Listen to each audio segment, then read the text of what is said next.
Aroor vision news ചാനലിലേക്ക് സ്വാഗതം.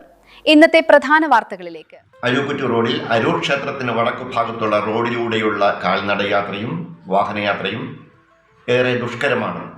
അധികാരികൾ ഉടൻ നടപടിയെടുക്കണം. റോഡ് പണിക്കാരൊക്കെ ചത്തുപോയോ? അരൂക്കുറ്റി റോഡിൽ ഗതാഗതം ദുസ്സഹം. തിരിഞ്ഞു നോക്കാതെ അധികാരികൾ. റോഡ് പണിക്കാരൊക്കെ ചത്തുപോയോ? അരൂർ ക്ഷേത്രത്തിന് വടക്കുവശം അരൂക്കുറ്റിയിലേക്ക് തിരിയുന്ന റോഡിന്റെ ശോചനീയാവസ്ഥ കണ്ട് സഹികെട്ട് ഒരു വൃദ്ധ ചോദിച്ചതാണിത്. അരൂക്കുറ്റി റോഡിൽ ഗതാഗതം ദുസ്സഹം. തിരിഞ്ഞു നോക്കാതെ അധികാരികൾ. ചെളിയും വൻ കുഴികളും കെട്ടിക്കിടക്കുന്ന മലിനജലവുമായി ആയിരക്കണക്കിന് ആളുകൾ സഞ്ചരിക്കുന്ന ഈ റോഡിൽ കാൽനടയാത്ര പോലും അസാധ്യമായ നിലയിലാണ്. ദുരിതത്തിന് കാരണം ദേശീയപാതയിലെ ഉയരപ്പാത നിർമ്മാണവുമായി ബന്ധപ്പെട്ട് ക്ഷേത്രം കവലയിലെ വെള്ളക്കെട്ട് ഒഴിവാക്കാനായി ഈ ഭാഗത്തെ ടൈലുകൾ ഇളക്കി മാറ്റിയതാണ് ഇപ്പോഴത്തെ പ്രതിസന്ധിക്ക് കാരണം.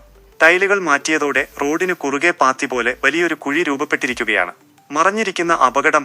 മഴ പെയ്യുമ്പോൾ ഈ കുഴിയിൽ പൂർണ്ണമായും വെള്ളം കെട്ടിക്കിടക്കും. ഇതുമൂലം കുഴിയുടെ ആഴം തിരിച്ചറിയാനാവാതെ ഇരുചക്ര വാഹന യാത്രികരും കാൽനടക്കാരും അപകടത്തിൽപ്പെടുന്നത് ഇവിടെ പതിവായിരിക്കുകയാണ്. കാൽനടയാത്രക്കാർക്കുള്ള നടപ്പാതയുടെ അവസ്ഥയും ഇതിലും ദയനീയമാണ്. ക്ഷേത്രം കവലയിൽ പുതിയ കാനകൾ നിർമ്മിച്ചിട്ടും ടൈൽ ഇളക്കി മാറ്റിയ ഈ ഭാഗത്ത് നാളിതുവരെയായി യാതൊരു അറ്റകുറ്റപ്പണികളും നടത്താൻ അധികൃതർ തയ്യാറായിട്ടില്ല എന്നത് ഖേദകരമാണ്. നാട്ടുകാരുടെ പരിഹാസം. ദുരിതപൂർണമായ ഈ റോഡിന് സമീപത്തായി പുതുതായി ഒരു ആശുപത്രി തുറന്നു പ്രവർത്തിക്കുന്നുണ്ട്.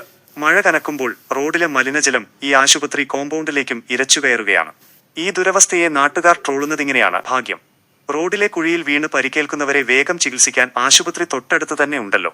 അപകടങ്ങൾ തുടർക്കഥയായിട്ടും തിരിഞ്ഞു നോക്കാത്ത അധികാരികൾക്കെതിരെ വലിയ ജനരോഷമാണ് പ്രദേശത്തുയരുന്നത്.